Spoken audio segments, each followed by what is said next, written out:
Ce sont ceux-là qu'on appelait des disciples, des gens mis à part, des gens consacrés. Et ces derniers temps, dans nos églises, c'est dommage qu'on ne voit pas des gens consacrés. Alléluia. Amen. On a besoin d'être consacré à Dieu. C'est-à-dire faire mourir son propre moi. C'est-à-dire sa volonté ne doit plus exister.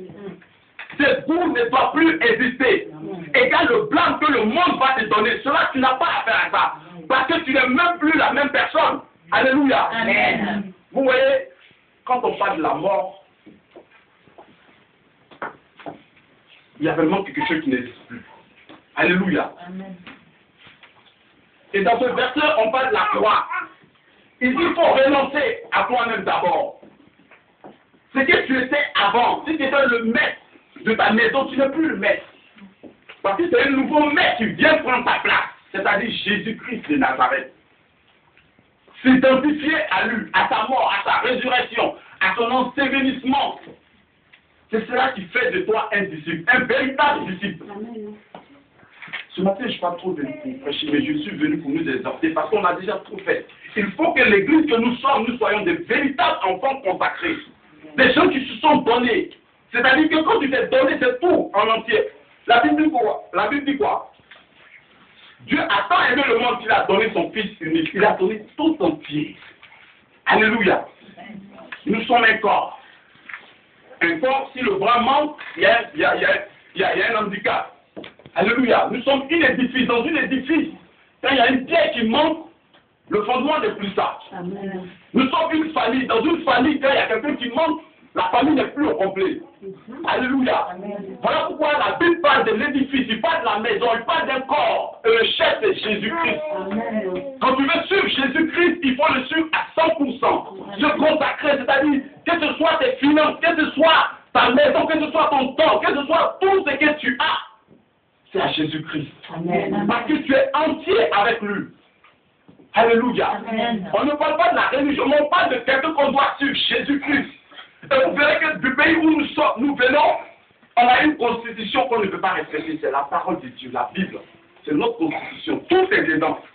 Excusez-moi. Tout est dans la Bible. Alléluia. Amen. Et c'est la constitution de notre pays. Et cette constitution, on a un Dieu. Quand il a créé ses lois, il ne revient pas sur ses lois. Alléluia. Amen. Tout a été créé bien avant qu'on ne soit sur cette terre. Il a mis ses lois. Il dit si. Vous verrez que dans la Bible, on te dit si. Si tu fais ça, voilà. Si tu fais ça, voilà. Si tu fais ça, voilà ce que tu vas avoir. Et nous, enfants de Dieu, on ne peut pas respecter les lois de notre Père. Les lois qui font que nous-mêmes, on sera dans la bonne santé. On sera bien par rapport aux autres. Et par rapport à ça, ça va infecter d'autres personnes. Alléluia. Amen. Le disciple, c'est celui qui suit Jésus et ses lois. Est-ce que tu t'es posé la question, est-ce que vraiment je suis consacré à Dieu? Est-ce que vraiment je suis un disciple ou je suis un fan? Est-ce que vraiment je suis Jésus parce que j'ai besoin de quelque chose que je n'arrive pas à avoir dans le monde? Est-ce que je suis venu à Jésus parce que je veux fuir l'enfer?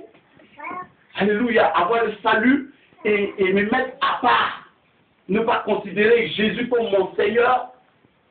Ça fait deux. Il est notre sauveur et notre Seigneur, c'est-à-dire notre propriétaire. Il nous appartient. Si quelqu'un t'appartient, c'est que tout ce qui est à lui, à toi. Et donc tu dois suivre ses lois. Qu'est-ce qui fait nos problèmes aujourd'hui? C'est parce qu'on ne respecte pas la parole de Dieu, la loi. Dans la loi de Dieu, elle est simple.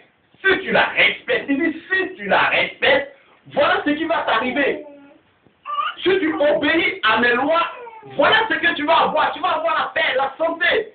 Et un disciple aussi, vous verrez que ce n'est pas quelque chose de facile. Alléluia. Parce que Jésus même a traversé la croix. Jésus allait à la croix. Il savait qu'il devait mourir à la croix. Il savait qu'il devait souffrir.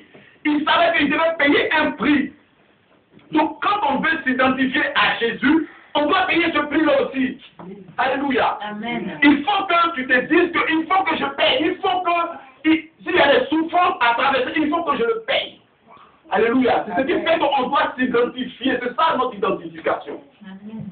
Par rapport à la mort de Jésus. S'il est mort, tu es mort avec lui. S'il est ressuscité, tu es ressuscité avec lui. S'il est à la droite, on est en Jésus. Tout est en Jésus. Alléluia. Amen. Voilà pourquoi je vous exhorte, mes frères, mes sœurs, qu'on soit des véritables disciples, qu'on soit des gens qui sont prêts à se donner, de telle sorte que l'évangile puisse se répandre. Amen. Dieu a besoin de toi, Dieu a besoin de moi, Dieu a besoin de cette famille. Le chef, c'est Jésus-Christ. Vous voyez que rien, je l'ai déjà dit, rien ne va se passer si on dort. Rien ne va se passer sur cette terre. Si les enfants de Dieu que nous sommes, si nous ne levons pas dans la prière, rien, même si on t'a donné une prophétie, si tu ne pries pas, cela ne peut pas arriver. Alléluia. Amen. Dieu a déjà tout fait. Mais il reste que nous-mêmes ensemble, en tant qu'une famille, en tant que le corps de Christ, nous nous levons en tant qu'une famille pour pouvoir prier, pour élever la voix, pour dire Seigneur, oui, tu l'as dit, mais par rapport à nos prières, voilà. Daniel a compris. Il veut dire que le premier jour que Daniel a prié, la bénédiction devait arriver, le résultat devait arriver. Mais le roi du Perse, qui était l'image du diable, l'image du deuxième siècle qui retient nos bénédictions, il a fallu qu'il jeûne pendant 21 jours pour voir le résultat. Alléluia. Amen. Tant que nous ne nous levons pas pour pouvoir prier, tant que nous ne nous mettons pas ensemble avec un cœur, une même pensée, les mêmes volontés de pouvoir dire oui, je ne pense plus à moi, je ne pense pas à ma famille, mais seulement en tant que disciple, je pense seulement à mon maître, faire plaisir à mon maître pour que ce que mon maître a besoin, je puisse lui donner ça. Amen. Alléluia. Amen. Nous avons besoin de nous lever en tant qu'enfants de Dieu. Alléluia. Amen. Il faut que l'église que nous sommes, nous nous levons pour comprendre que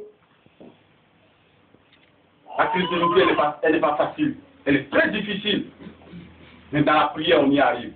Amen. Alléluia. Amen. Je prie qu'on se lève vraiment. Voilà pourquoi chacun de nous doit être consacré sérieusement. Si on t'a donné une tâche, fais-le. Si tu dois balayer, fais-le comme Dieu veut. Si tu dois soulever les tables, fais-le. Pour la gloire de Dieu, pas pour un pasteur, pas pour un prophète, pas pour une servante, mais pour Dieu seul. C'est celui-là seul qui récompense. Il n'y a pas quelque chose qu'on fait pour Dieu sans que Dieu le récompense. Amen. Alléluia. Amen. Je vous exhorte, je ne veux pas trop que je vous exhorte, afin qu'on soit vraiment ensemble. On soit vraiment une famille soudée. Il n'y a pas longtemps, on parlait de la tour de Babel. Quand on parle de ça, tu ne peux pas comprendre comment. Il y a quelque chose qui boue en nous qui te dit, mais comment ces gens peuvent s'élever jusqu'à le grand Dieu peut dire, ces gens-là, on ne peut pas les arrêter. Alléluia. Parce qu'ils étaient unis. Ils avaient la même force. Ils avaient la même pensée de dire, il faut qu'on atteigne un objectif. Alléluia. Amen. Le côté positif, c'est qu'ils voulaient atteindre un objectif, c'est-à-dire avancer ensemble. Alléluia. Mais ce qui est d'atteindre Dieu est mauvais. Voilà pourquoi Dieu dit, personne ne peut les arrêter. Et personne ne peut nous arrêter. Pour que le monde change, ce n'est pas les associations. Pour que le monde change, ce n'est pas les politiciens. C'est nous les chrétiens que Dieu a besoin de nous. Alléluia. Amen. Quand Jésus prie, il dit que ta volonté vienne, cette volonté qui est au ciel, qu'elle vienne. Si tu n'es pas chrétien, tu ne peux pas dire que ta volonté vienne, tu ne peux pas savoir ça. Mais on est des chrétiens, mais on s'arrête à un niveau où on pense à nous-mêmes, comme la psychologie. C'est-à-dire que toi-même, ton bien-être, non, ce n'est pas notre bien-être, c'est le bien-être de Dieu d'abord, Amen. avant que notre bien-être arrive. Amen. Alléluia. Amen. C'est que des conseils je vais donner parce qu'on est tellement faible. Souvent on parle de tout, on est faible. Pourquoi? Parce que l'union véritable que Dieu a besoin, comme dans Actes des Apôtres, des gens étaient unis. La Bible dit qu'ils persévéraient dans la prière. Ils étaient ensemble. Ils ont dominé l'argent. Ils ont mis l'argent devant comme ça pour dire que non, nous te dominons. Ce n'est pas toi qui dois nous diriger. Ils l'ont mis ensemble comme ça. Ce n'est pas pourquoi les gens puissent dire non, non, non. Ils l'ont mis ensemble pour dire à l'argent que ce n'est pas toi qui es notre Dieu. Le véritable Dieu, il est là. Amen. On peut le faire. Pour avancer, pour que l'église que nous sommes, vous ne voyez pas dans les états que nous sommes, l'église elle est ouf. L'église est ouf. On dit on a un véritable Dieu, un Dieu puissant. Un Dieu qui soulève les montagnes, il est vraiment puissant, mais il a besoin de toi, parce qu'il est en toi. Sur cette terre, Dieu ne peut rien faire. Il a envoyé l'homme pour dire oui. Reste là en tant qu'ambassadeur pour que ce qui est dans les cieux, tu puisses le représenter sur cette